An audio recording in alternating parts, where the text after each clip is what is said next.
My leadership was, to the extent there's been any, was kind of foisted upon me. I grew up in a family that thought politics was just really important. I was not, certainly not a natural leader. I mean, would you follow this?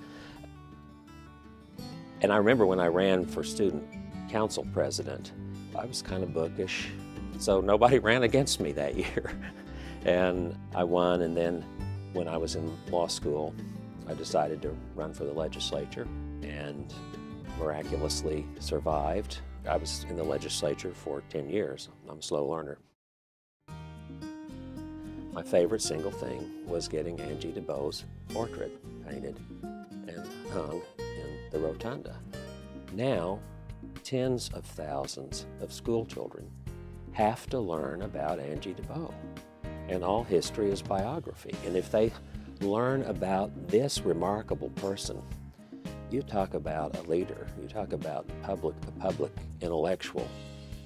This little woman who lived in Marshall, Oklahoma by herself and had a little typewriter changed national policy on Indians and changed Oklahoma's attitude, exposing corruption and guile and crime on a scale that is just incomparable. And so, because of me, people have to learn about her. I first met Sandra O'Connor at the American College of Trial Lawyers. We've just become great friends. She visits here quite a bit. In fact, we've renamed the guest suite at Wilson House the Sandra Day O'Connor Suite. Recently, she came to visit, and David Bourne asked me to bring her to the University of Oklahoma to do the President's Partners. And it was the most people they've ever had, eclipsing Margaret Thatcher and Colin Powell. Like Angie DeBoe, she shattered glass ceilings for women, and then as a cancer survivor. During all of her treatment for breast cancer, she never missed a single oral argument in the court. And she is my shero. You mentioned my art tour of the Capitol. It came about because of Leadership Oklahoma. Almost every year, Leadership Oklahoma would ask me to make a talk. And so that's where I developed this tour.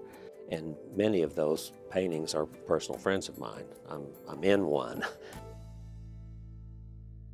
I sometimes liken leadership to pornography. There's a great quote by a Supreme Court justice who in a pornography case said,